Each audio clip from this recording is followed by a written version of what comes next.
Hey, it's Jordan with TYT Network. It is Tuesday, May 17th, Oregon and Kentucky primary day. I'm actually here with a fine woman from Reno, Nevada, a delegate at the Nevada Convention on Saturday, a delegate for Secretary Clinton. And you were one of the delegates who was rejected or, not able to be counted in the final count. You also saw what I will describe as some shenanigans throughout the convention. So I first want to ask your personal story. What happened in terms of you were running to be a delegate? Did you mess something up? Were you not properly registered? Like they said about some 50-something Sanders delegates and I believe around 10 Clinton delegates. No, I was properly registered. We had done absolutely everything, done it on time, had the state office confirm it, and mysteriously, and it had been printed online on their site. And then mysteriously, in an email that went out on Wednesday, our names just weren't there. When I went to try and correct it, I was given lots of various information. Really, no one seemed to know what was going on. Eventually, I ended up in a long line outside the credentials committee room. Everyone got to go in. It was very interesting. But I stood and waited for 4 hours. And then they put it back on. And then an hour later, when we were voting in the district rooms, my husband's name was mysteriously taken off again. And we were told at first that and several other people as well. They just didn't know that they had not been included until they read out all the names. And so those that were not included that should have been went up to the man that was directing the district rooms and said, what's going on? So they said, oh, just go out the door. That's making too much noise. So we went outside and talked with someone we were on the Hillary side. So the Bernie side voted first and then the Hillary side voted. And we were told, oh, well, each team, in other words, the Bernie team and the Hillary team, the leaders in each of those teams have the right to scrub anybody they wanted to. We went ballistic, and shortly thereafter, one of the people on the Hillary team got a text from the woman who's heading up the Hillary team in Nevada. And she said, no, it wasn't us. That came from the state level. In other words, that came from the chairperson, whose name is Roberta Lange. Wait, so Roberta Lange was telling delegate team leaders that they could just get rid of whomever they want for no reason? I don't know what she told anyone. I'm just telling you exactly what we were told. Right. That the Hillary people did not take that action, and it came from the state level. Right. So Chris Wicker, who's on the state board, was chairing our group, and he didn't know about it. And he understood the situation, I believe, and he said, we're going to put everybody back on. So he included everybody's name back on the list. And how did it work in terms of delegates? You obviously are running to be a delegate long before the convention. Did you get a confirmation that yes, you're registered and going to be counted? Oh, absolutely. Our being a delegate was not in question. Our being a candidate to be a national delegate was the list that was scrubbed. There were other people who were not allowed in for various reasons. They quoted, and since I was in that committee room, they quoted and said, well, our rules say this and so forth. But a lot of those people actually had very, very legitimate reasons why they could not be there exactly on time. And I thought that's why the Credentials Committee would sit in the first place, is because people do have legitimate reasons, but they didn't let anyone in after a certain time. That was it, no matter. Well, I'm a little confused about that time thing, because I read the Nevada Convention rule book and all that, and it said that delegates on both sides had till 10 a.m. to check in That's right. and be counted, yet One of the videos that was surfacing showed that Roberta Lange announced the delegates at 9:30. And some people are saying that was just a preliminary count, while many Sanders surrogates say that was the official count. And she did it at 9:30 when, I mean, from my eyes, you had a couple dozen delegates still in line to check in because they were told 10 a.m. They did give them till 10 a.m. But other things that happened were that people were sent to different places for different reasons, for basically no reason. They were given misinformation. And because of that, they couldn't get in the right place at the right time, and they denied them their credentials. Who were they given the misinformation from? Whoever was in the room where you were supposed to be doing the registration, getting your delegate registration. So officials of the Nevada Convention. Yes. And in terms of Sanders supporters versus Clinton supporters, obviously more Sanders supporters were rejected or said they didn't properly register. You, as a Clinton supporter, had that told to you as well.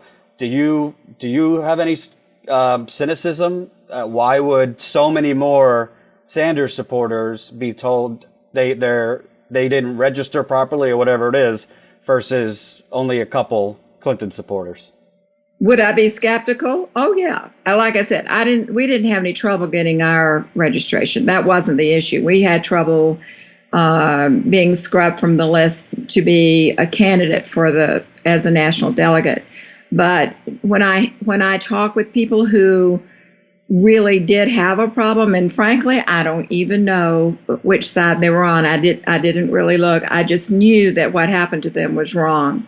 Mm-hmm. And I don't think doing wrong things is going to reap a good outcome. And I don't think that the people who were in charge of that were ignorant. I don't think that they were unknowledgeable. I think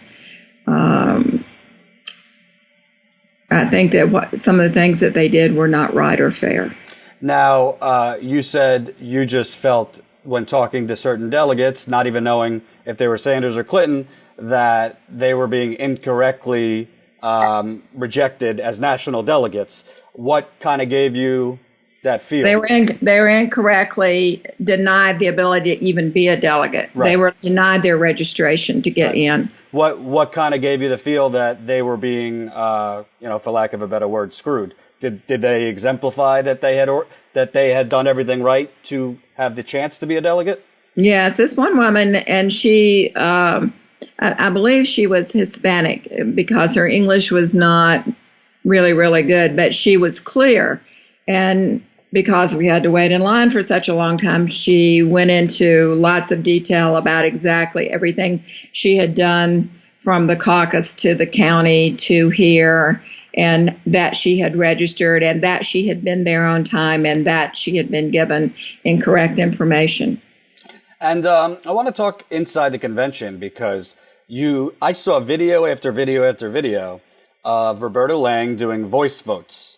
I wasn't at the convention and I'm on the road, so I'm just looking at videos, but I don't know what every vote was about, what they were voting for, but I do know that you had almost all of them. There were more nays very clearly on video, than yays, yet she carried the motion with yays. What was your experience inside the room? Because I'm watching it and saying, this is very clearly a con job. Well, I can't tell you more or less, except at the end, because at the very end or near the end, the Bernie people wisely stuck around. So their side was pretty full. The Hillary side was not as full. So clearly there was a difference then. But in the beginning, the entire room was packed, and I don't see how anyone could have told. I mean, it was really how loud can you scream? I don't think that's a very useful way to vote. And we've given lots of people have given good information about how the system could be corrected and pretty easily as well with technology and made to be fair so that every vote would be counted, not just who can scream the loudest. Right, I know that, but with the system in place, was it clear to you that Roberta Lange was pretty much forcing through a yay vote when there were more nays? I can't say that there were in the beginning. I can't say that there was more of one thing than the other. The whole entire room was filled, and everybody. And like I said, it was how loud can you scream? So No, I'm just asking you. I understand the room was filled. When the votes were being told on video, it was very clear to me that the nays were louder. Okay, well, you may have seen the very end. Okay. Which was true. Okay. Because the Bernie people stayed, the Hillary people, for the most part, didn't stay, they weren't as present as the Bernie people were at the end. So clearly, there were more Bernie people at the end. The issues were serious, and I don't think that I think maybe perhaps the Bernie people were better informed than the Hillary people. I really didn't even know until I talked to our mutual friend Adrian Ashley today that part of the issue was about the rules, which were done early on, and that they pushed through rules that they had changed after the last state board meeting. And some of those rules made changes that the general population, the delegates, did not know about. The way she covered that was to say, well, we sent it out in a letter, which is why I went to the email in the first place. Right. I still really didn't understand all of what got changed until this morning. And those rules, from my understanding, pretty much benefited Secretary Clinton. Is that correct? I would have to say, well, let me say this. If they had ever done things correctly in the first place, it would be the way it is now. Because really that the vote that happened in the beginning was the vote of the people. That's as close as anyone would have been able to have their vote heard. So that's the vote that everyone presumed was being counted. The state party apparently had made an error in how they set it up. So they set it up, it sounds like, so that one vote got narrowed down to another vote that got narrowed down. But the truth was that the beginning vote was the vote that everybody, Bernie people and Hillary people, looked at as being the vote of the people, and the one that the delegates, the national delegates, would be based upon. Then I think that they discovered that they hadn't set it up right. So, so they in effect, they tried to correct it, but they basically didn't handle it in a very good way. Well, I think the fundamental problem why Bernie Sanders supporters are enraged is the fact that, number one, they did the preliminary vote a half hour before it was supposed to be done, with dozens of Sanders possible delegates still checking in, so they couldn't be counted. On top of that, they rejected over 50 Sanders delegates. We still nobody knows how is it that 56 delegates on the Sanders sides were rejected and only 10 on the Clinton. So without those rejections, putting aside politics, whether you're for Hillary or not, without those rejections, Bernie would have actually had more delegates in total, because she only won by, I believe, 20 or 30 delegates, and there were 56 dismissed on the Sanders side. So do you think overall the process was fair?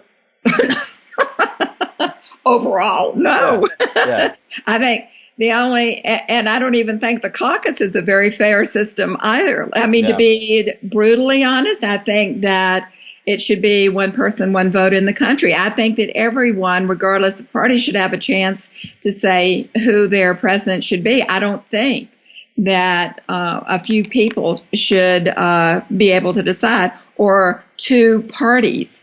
That which brings us to closed primaries aren't fair either. Everybody should be able to vote. Exactly. So, but try, and you can see by getting into on the state level and working as hard as you can and trying to be as, the workers at least trying to be as fair as they can, as courteous as they can be, that other people have other ideas about what they want to have happen. And that if they have the power to do it, they exclude people. So I think that it's got to, people generally, individuals, have got to take a greater interest in their community, in their state, in their country.